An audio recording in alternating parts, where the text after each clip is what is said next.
로마서 산책 12장입니다. 아무에게도 악으로 악을 갚지 말고 모든 사람 앞에서 선한 일을 도모하라. 17절 말씀입니다. 우리는 1장에서 11장까지 구원에 대한 교리를 다루었고요. 이제부터는 구원받은 성도들의 실제적인 삶에 대해서 한번 살펴볼까 합니다. 즉 기독교인의 생활 윤리에 대해서 교훈하고 있지요. 이것은 주권에 대한 뼈대와 기둥을 세운 후에 집을 짓는 원리와 같은 것입니다. 그러면 구원받은 성도들은 어떤 삶의 원칙을 따라 살아가야 하는지 한번 살펴보겠습니다. 먼저 우리의 몸을 거룩한 산제사로 드려야 합니다. 먼저 우리의 몸을 거룩한 산제사로 드려야 해요. 우리 성도들의 삶의 원칙에 있어서 우리는 전에는 제 종 노릇을 하고 살았지요. 그런데 이제는 어떻게 됐어요? 하나님의 종이 되었습니다. 이렇게 된 것은 그리스도의 믿음으로 의롭게 되어서 하나님과 바른 관계에 이르게 하기 위해서입니다. 이런 자들에게 하나님께서는 헌신적인 생활을 하도록 구체적으로 요청하고 계십니다. 너희 몸을 하나님이 기뻐하시는 거룩한 산제사로 드리라. 이 산제사란 하나님께 완전히 바쳐진 삶을 말합니다. 여기서 몸은 우리의 육체뿐만 아니라 우리의 꿈과 이상, 젊음과 지성, 소유욕과 건세욕, 성실과 노력, 그야말로 우리의 모든 것을 포함합니다.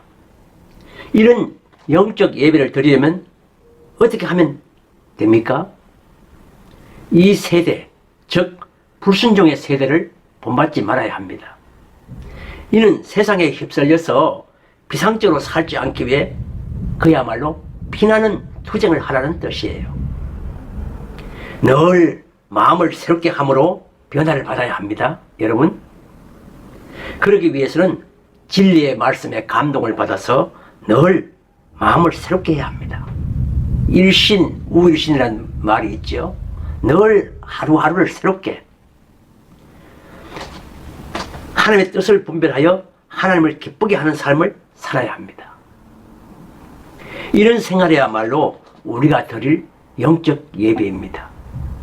여러분, 우리의 생활은 어떻습니까? 예배하는 생활입니까? 생활과 예배를 구분하여서 주일 예배는 거룩하고 평일 예배는 거룩하지 않다고 생각하지는 않습니까? 분별하여 드리는 생활이 없는 예배는 가정스럽기만 합니다. 두 번째로, 받은 은사대로 겸손히 섬겨야 합니다. 받은 은사대로 겸손히 섬겨야 돼요. 교만은 신자의 공동생활을 파괴하고 영적인 질서를 어지럽힙니다. 그렇기 때문에 하나님께서 기뻐하시는 공동생활을 유지하려면 지체의 원리를 터득해야 합니다. 우리 각자가 지체의 원리를 터득하려면 내게 주신 분량, 그 이상의 것은 생각지 말아야 합니다. 여러분과 저에게 다 주신 각자의 그 어떤 은사가 있어요. 그 주신 분량 이상의 것은 생각지 않아야 합니다. 그래서 여러분, 하나님께서 각 사람에게 주신 믿음의 분량은 다 다르지요. 여기서 믿음의 분량이라는 것은요, 신앙의 강약을 말함이 아니고요, 은사의 성질, 개인이 받은 직능의 차이를 말합니다. 그럼 우리는 다른 직능을 가졌기 때문에 그 이상의 것은 생각지 말아야 합니다. 안분지족이라는 말씀이 있죠. 자기에게 받은 것 이상에 넘치는 어떤 그 분수에 넘치는 생활을 하지 말아야 합니다. 그 이상의 것을 생각지 말아야 합니다. 그리고 그리스도의 몸된 교회의 지체도 서로 다른 것이에요. 우리의 몸을 보면 많은 지체가 있죠. 머리가 있고, 눈이 있고, 코가 있고, 입이 있고, 귀가 있고, 손이 있고, 발이 있고요. 이 지체들은 그 직분이 서로 다 다릅니다. 우리 몸의 각 기능도 다 익하는 기능이 다르듯이 이 지체들이 직분이 서로 달라요. 그런데도 자기가 받은 직분이 최고라고 생각하는 자들이 있지요. 이런 교만한 생각을 버려야 합니다. 또 자기 직분을 과소평가하여서 어두운 생각에 빠지셔도 안 된다는 것이지요.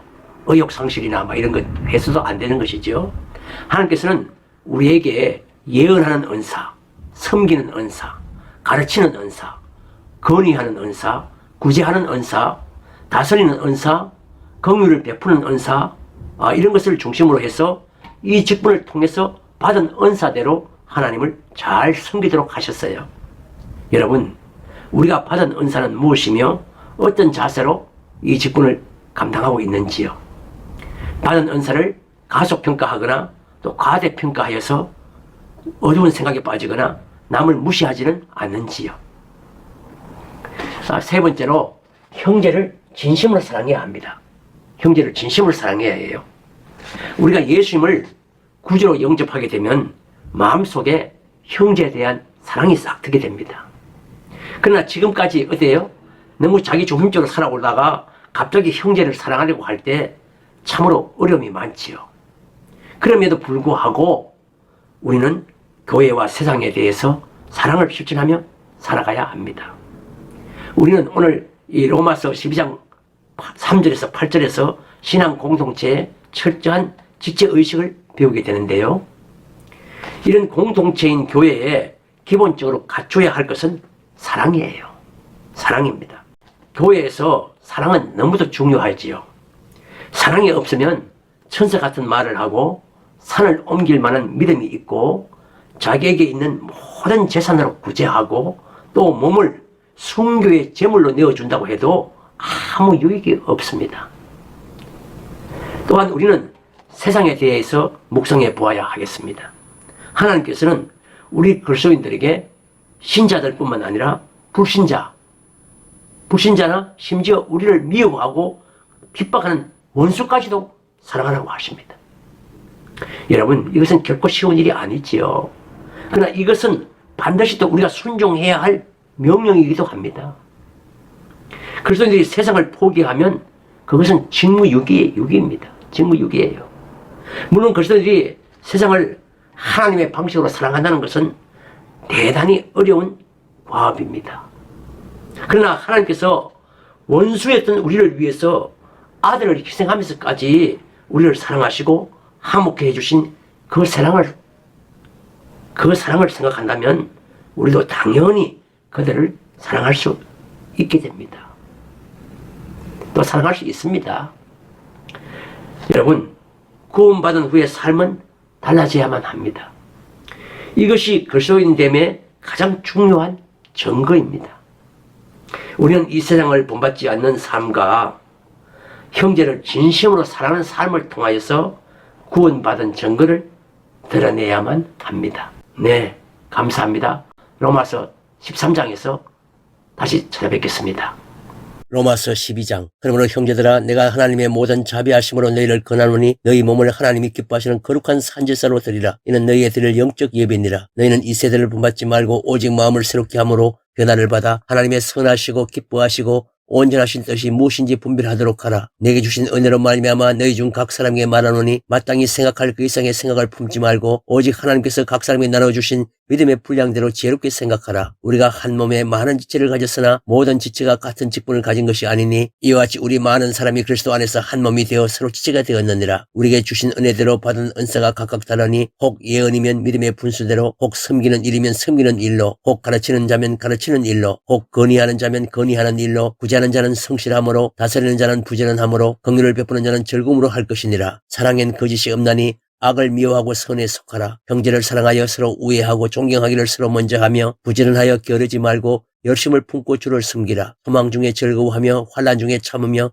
기도에 항상 힘쓰며 성도들의 쓸 것을 공급하며 손 대접하기를 힘써라. 너희를 핍박하는 자를 축복하라. 축복하고 저주하지 말라. 즐거워하는 자들로 함께 즐거워하고 우는 자들로 함께 울라. 서로 마음을 같이하며 높은 데 마음을 두지 말고 도리어 낮은 데 처하며 스스로 지혜 있는 죄 말라. 아무에게도 악으로 악을 갚지 말고 모든 사람 앞에서 선한 일을 도모하라. 할 수 있거든 너희로서는 모든 사람으로 더불어 평화하라. 내 사랑하는 자들아, 너희가 친히 원수를 갚지 말고 진노하심에 맡기라. 기록되었으되 원수 갚는 것이 내게 있으니 내가 갚으리라고 주께서 말씀하시니라. 내 원수가 줄이거든 먹이고 목마르거든 마시우라. 그리함으로 내가 숯불을 그 머리에 쌓아 놓으리라. 악에게 지지 말고 선으로 악을 이기라. 아멘.